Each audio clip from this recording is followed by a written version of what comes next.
Veniamo da tanti anni in cui sembravano volontà serie quelle che invece non lo erano. In questo caso qua devo dire che sono state rispettate le promesse e questo che le affermazioni di due sottosegretari, diciamo, ci confortano perché l'idea del governo è di andare avanti. Gli avvocati bassanesi e quelli del comprensorio interessato dalla clamorosa novità applaudono a scena aperta l'arrivo della notizia riguardante il Tribunale della Pedemontana, al centro, nelle scorse ore, di un doppio annuncio da parte di ben due sottosegretari alla giustizia. In ballo c'è uno schema di disegno di legge che porterà alla riapertura di alcuni tribunali soppressi una dozzina d'anni fa e quello di Bassano viene visto come una sorta di progetto pilota.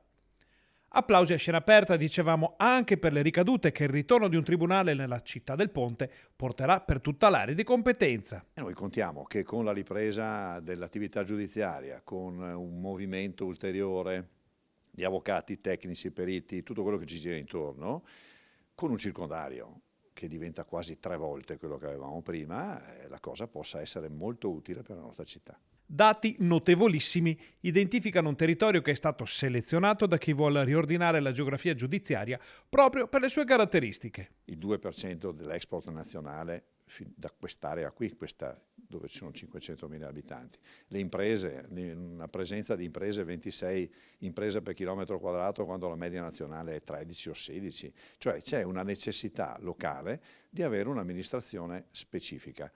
È ovvio che non è che porto via agli altri, individuo un'area che ha diritto ad avere un trattamento diverso.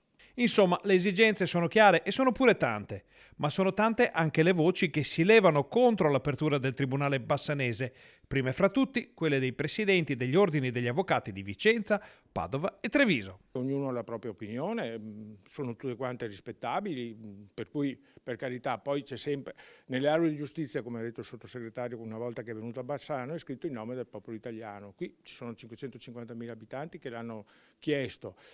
Poi ci sarà un Parlamento, decideranno, però l'importante è che si sia arrivati a questo punto, che ci sia un provvedimento governativo e si dica che per questo territorio l'esigenza del Tribunale c'è.